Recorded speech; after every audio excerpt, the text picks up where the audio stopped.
Hey guys, this is Joey with Harvesting Strength, and today we're going to talk about bench pressing precision. So this was a video linked to my newsletter, Bang the Iron newsletter. So if you're not part of that newsletter, maybe you can send us an email. We'll have email located at the end of the video. But essentially, what my business does, Harvesting Strength, is we really try to work with other strength athletes and to talk about strength acquisition, whether it's for performance, competing, or just for the everyday person. So one of the things you always hear about when people will go to the gym or you're starting to harvest some more mass, people will ask you, hey, how much do you bench press? And it can be a fun question. Some people get excited about it. But at the same time, too, it can kind of be, I don't know, maybe overwhelming because maybe your bench press isn't as big as you'd like it to be. So the point of today is to do a couple things. Is to talk about how to improve your bench press and to talk about size development from bench press, because we all know that the pecs are really engaged and a priority on the bench press. So it's really a big measurable component of how strong your chest is. But we want to talk about size and strength because here's the thing. Some people might want to get bigger, but they're not worried about strength, or people want to get stronger, but then consequently, because they're getting stronger, the size will come with it. So we're just going to talk all things bench press. One of the toughest things about these kinds of videos is they can last a long time. I'm already at 1 minute and 29 seconds. And one of the things I try to do is I try to give you good amount of information within an efficient amount of time. So sometimes you'll see videos online where they're 20, 30 minutes. That's not my jam. That's not my style. If you're looking for someone who's crazy scientific and wants to overload you with information, there are probably other people out there who can do that. But for me, I like to hit the big concepts. I like to teach. I like to educate. But I like to also maintain your attention and not make you distracted otherwise. So I'm going to work through this little PowerPoint. I know it kind of sounds silly, but you might be reading up here the tabs too. And we're going to talk about these people, Big Al Davis and Julius Maddox and their bench presses. And we'll talk a little bit about the differences that they have. But in the end, the intention is to be strong with these individuals, and they're good people to showcase those things. So always with all things fitness, there's a disclaimer. All these comments made are recommendations. So one of the biggest things you need to do is you need to be careful where you seek information. Myself, I have a master's degree. I have my certified strength and conditioning certification, and I've been doing this for a long time, as indicated through my website, since just about 2009 when I was 19. So I'm 32 now, so about 13 years being some kind of advocate and educator and coach in performance and strength and et cetera. So the biggest thing for me is you really need to make sure that people who you're listening to have a good background on it. But at the same time, too, we can all agree that maybe when we were in school, we had those teachers we didn't really trust. But there are some good, legitimate people out there, and hopefully you can feel like through this presentation that I'm one of those people. A big thing I like people to know is don't take everyone's information as factual. Research the people who you're seeking information from, and also just try to make judgment for yourself. At the end of the day, you might read different people's information, but whatever works best for you might just be the thing that needs to be for you. So just because it's a fact doesn't necessarily mean you have to abide to it. And that's why I try to put a little disclaimer before we start this thing, just to let people know, hey, there might be some things you read in here that you do like, you don't like, but don't take it so offensively. Just kind of roll with it and see what you think about it. Okay. So the bench press is the king of all upper body lifts. All right. So I think the bench press is huge for upper body, squat, lower body, and then the deadlift I think is just overall strength. I know some people can say, hey, the deadlift doesn't grow your chest, but it's just the deadlift is just such a metabolically exhausting lift that I think it's just naturally going to happen to where your body is just going to grow in general, just because the deadlift requires so many muscle groups a part of it. I'm so sorry, I just burped in front of everybody. So the bench press is the king of all upper body lifts. It's a measurable lift that helps us understand how strong we are, or maybe if we're, I guess how strong we are, but also if we're growing in our fitness. Because if you bench press 200 today and then 220 pounds at the end of the year, you're showing that you're growing and you're adapting to the bench press.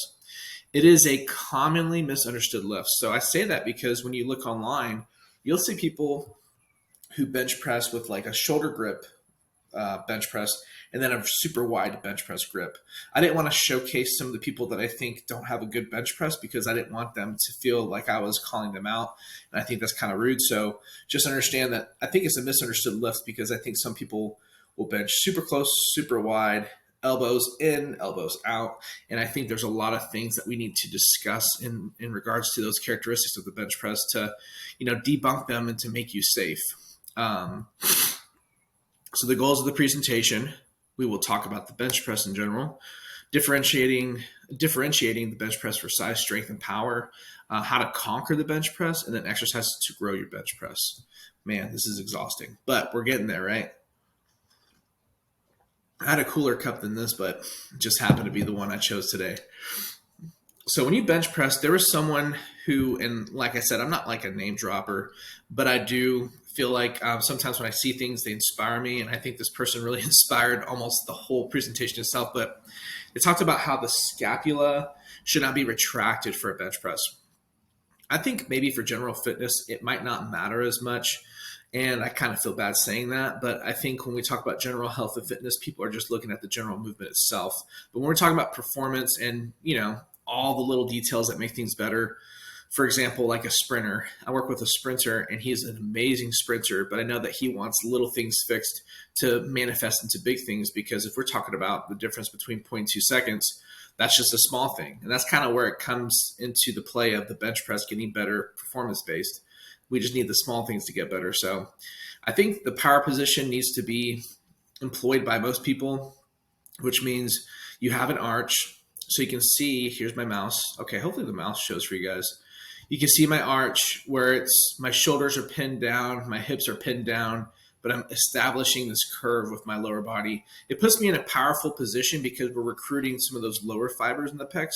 And it's also biomechanically allowing me to put my triceps in a better position, where I'm pushing away in a stronger position for more tricep recruitment. So that's why they call it the power position, plus the foot placement. Some people like to put their feet super far away from them. And like I said, there's people who I don't think bench press appropriately, but I don't want to put them on blast. I just wanted to kind of keep this more neutral without showcasing negative comments. But I do think your feet need to be under you to employ leg drive, because at the end of the day, when we push this bar off your chest and you have good stable leg drive, that means that your feet are in a good position to balance your upper body, so you're not like teeter-tottering on the bench. And if you push off the ground, that's just naturally going to lead into your press to make it a much more stronger push. We could spend a lot of time talking about foot drive and foot placement and arch stuff, but for the most part, this is more of a general conversation. So if you want to talk more about that at the end of the presentation, my email is linked up and we can talk more then. So we want to make sure that we're in a power position, and in the power position, if you see my shoulders are pinned down, they're actually retracted, meaning if you see me right now, when I pull my shoulder blades back, like maybe if I got in a cold shower and you're like, oh God, the cold shower is so crazy. When your scapula work in a retraction phase, so your scapula are flat bones. They glide. So like whenever you retract them and bring them together, they're sliding together and decreasing like the range between each other. And what's in between those scapula are muscles such as like the rhomboids and things like that. Your trapezius muscles, they're working to slide them closer. And what's nice about sliding and keeping your shoulders back is it helps to secure them more and put them in a better position to be stronger, decreases the range of motion of the bench press just by a little bit. But at the same time, too, if they're retracted and tight, that might limit the opportunity to where when you bench press, they start to slide. And then all of a sudden, things get out of place, weight gets displaced, and then there might be more of an emphasis on certain joints or certain muscles that don't need to be a part of the press itself.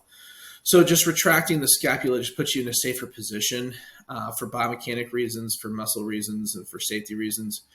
Elbow placement, bar placement, and bar path are big things too about the bench press. So when you aim for your bench press, I typically tell people you want to aim lower chest, perhaps even the sternum, or the lower part of the sternum, which is the chest bone right here. the low part of the sternum, because we're really trying to achieve certain angles. And I'll show you on the next slide what I'm talking about.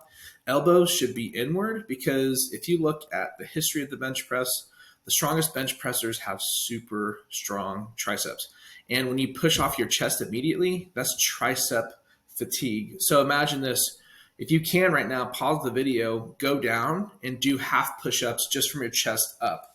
So maybe it looks like this, where you're going just from the bottom and up like this. If you start doing that a lot, you're going to feel a lot of fatigue on your tricep.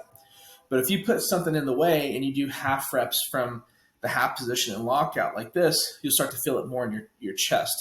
So coming off the chest on the bench press, it really needs to be where the elbows are inward, because that's where all the explosiveness will come off your chest for the bench press. And the thing is if the bar ain't coming off your chest, you're not going to get the lift. So a lot of explosive lifters get it off their chest fast, but then it starts to lose it at the lockout position just due to maybe strength deficits, but at the same time to, like we talked about, triceps, elbow placement, they're a big part of your bottom lift. Sometimes I see texts come in, so that's why I'm kind of looking over. I'm very informal. So I do apologize for that part of the process. So bar placement, bar path, you want to achieve a straight line from that lower chest upward. Now, naturally the bar will curve and hover, and that'll just be due to the fact that the bar is starting to hover over your pecs, which are the stronger part of your pressing motion. So that's why some people, when they start, you want to go straight forward, but sometimes if it starts to get here and you're getting fatigued and you start to slide, that curve path exists because the bar is starting to now slide over the chest, which is the stronger part of the pressing motion. And that just naturally happens when you get to a heavier and heavier and heavier set. Some people can still maintain that straight line, and that's awesome. I think I get pretty close to doing that. But sometimes I tell people, if the bar starts to curve, it might just be nature's way of saying, hey, now you're engaging your pecs more to complete the lift. And a lot of the strongest bench pressers have the same thing going on for them. Now, if you think I'm wrong, or if you want to criticize that comment, please email me. We can talk about it. But I'm just, again, trying to showcase things that I understand about the bench press and what's worked for me, being a 485-pound bench presser, and, maybe one day 500. That'd be pretty awesome. But I don't know if there's any light at the end of the tunnel. And there's a huge train just honking the hell out of our neighborhood over here. So I do apologize for that as well. I'm just a middle-class guy trying to get things done. Now, the bar path depends. Like we talked about, you want to hit a 90-degree angle. That's the strongest position possible, because think about it. When buildings are built, they're built upright. And if you think about an upright building against the ground, that's 90 degrees. So in biomechanics, the strongest angle is 90 to 100 degrees. We want to achieve that. Now, sometimes we might not be able to achieve that. It gets a little tricky to maintain 90 degrees, especially if the bar starts to slide. But your intentions are what matter the most, because if you load the bench press at 90 degrees, you're loading all the right muscles in the right position to where it could employ elastic energy into the press of itself. So I want to show a couple people. Perfect. It's showing me now. Let me make myself smaller. If you don't know who this slum dog is right here, it's me back in like 2011. But we're going to watch this bench press happen. Now, what's nice about him is he comes down with a good tempo. Big Al Davis. I'm judging on the side. He comes down with a good tempo, keeping elbows in, good control, and you saw him come right off the chest real fast. And a lot of that has to do with the triceps, and he's controlling the movement very well. But now to oppose this 670-pound bench press, we're going to see Julius Maddox, who is just the bomb. And he's going to go for 796 in the gym, and I believe this happened a few weeks ago. But one thing he does is when he loads, look at his grip, first of all. It's closer. It's not that crazy wide stuff you see in a lot of those younger, skinnier guys who try to kind of take advantage of those leverages.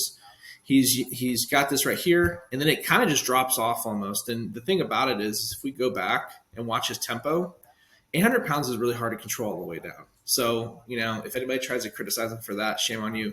But he comes down with the intention of keeping the elbows in and comes down. But then when it gets to the point where it kind of drops off, his intention was to come down slow. So he's building a lot of elastic potentiation to where when he does press, flies off like no one's business. Okay. So those are the things we're talking about with intention. We're making sure that, make myself bigger again. We're making sure that the intention is to load correctly in the right angles to establish a stronger push. Now, I thought I heard something from the computer. So some things we're going to talk about are these 4 topics right here. Let me send this real quick. The 4 topics we're going to talk about are the bench press. The bench press grows your pecs, your triceps, your front delts. You can manipulate the movement for growth on the pecs. How to train for size and strength and power. And then people with, one of my favorite ones is people with a bigger bench have a bigger chest, but those with a bigger chest don't always have a big bench. Those are fun statements that'll make sense soon. So size, strength, and power. The bench press grows your pecs, triceps, and front delts. The bench press is told to work in the sagittal and transverse planes of movement. So the bench press needs to be straight forwards and backwards. That's what we talk about elbow placement being inward. But sometimes when the elbows bow out, now we're shifting priority from the triceps to the deltoids. And when that happens, it becomes a transverse movement, because now instead of it going forwards and backwards, now it's twisting. And that's the transverse plane right there. We really want to intend for it to be sagittal, not transverse. If you do spend time with a wider transverse press, you could be loading the deltoids and the pecs more, but inward is going to be the triceps and the pecs. So it really just depends on what you want to do. If you want to excessively grow your chest, you can use like dumbbells and different things like that to kind of manipulate elbow placement, range of motion, and how things are working. But you'll notice that maybe if you do press with your elbows going out, you'll feel more of a stretch in your chest versus if they're inward. But I really do think people need to focus on inward bench pressing with their elbows. Now, let's say you're doing bench press and the elbows are in and you're like, man, I don't feel it in my chest at all. Maybe you can pre-exhaust your efforts. So what I mean by that is maybe before chest day, you do kind of like an active warm-up where you do pec flies for 3 to 5 sets of 10 to 12 reps at a decent percentage, nothing too crazy. Because if you pre-fatigue your chest, then when you bench press, that's the first muscle you'll feel first when you do bench press. So pre-exhaustive types of training, which is very common in bodybuilding, is to help prioritize certain muscle groups when certain movements exist, like the bench press. So right here, when you see the elbows out, that's transverse pressing, more pec and deltoid. Sagittal, where the elbows are inward and it's just forwards and backwards, that's just going to be more tricep and pec. And I like more of a sagittal press than a transverse press. But if we're talking about growth and development, you can change your motion just depending on your end goal. But that's where some people might have those issues with the shoulder. Maybe you're like, man, my shoulder hurts, or it's real strained. Might be because you start to spend more time in that transverse plane, especially using a barbell, because with a dumbbell, you can kind of pull the dumbbell out and in. The barbell, you're fixated. So that could be an issue too. Now, how do we change the idea of size, strength, and power? Look at this. For size, I could go bench press 3 sets of 10. For strength, 5 sets of 6. Or power, 10 sets of 3. So notice how every position is 30 reps. But when I do 3 sets of 10, that's more endurance, that's more fatigue. Strength 5 by 6, you're getting 5 opportunities to hit 6 reps. So now we're talking about higher percentages for strength. And then power is 10 sets of 3. That's 10 sets to do 3 reps, which is at, again, a higher percentage. And you're getting more opportunities to lift that first rep strength. So now, in that case, now you're employing more power. So a power lifter might want to do more major sets like that. 10 sets of 3, 6 sets of 3, 8 sets of 3. More opportunities to lift heavier weights more frequently to refine their movement pattern versus for size where it's just 3 sets of 10 and you're telling yourself, hey, I just want to get fatigued and grow. Okay. And then for my last statement, you'll see people where they have a bigger bench press. People with a bigger bench have a bigger chest, but those with a bigger chest don't always have a bigger bench press.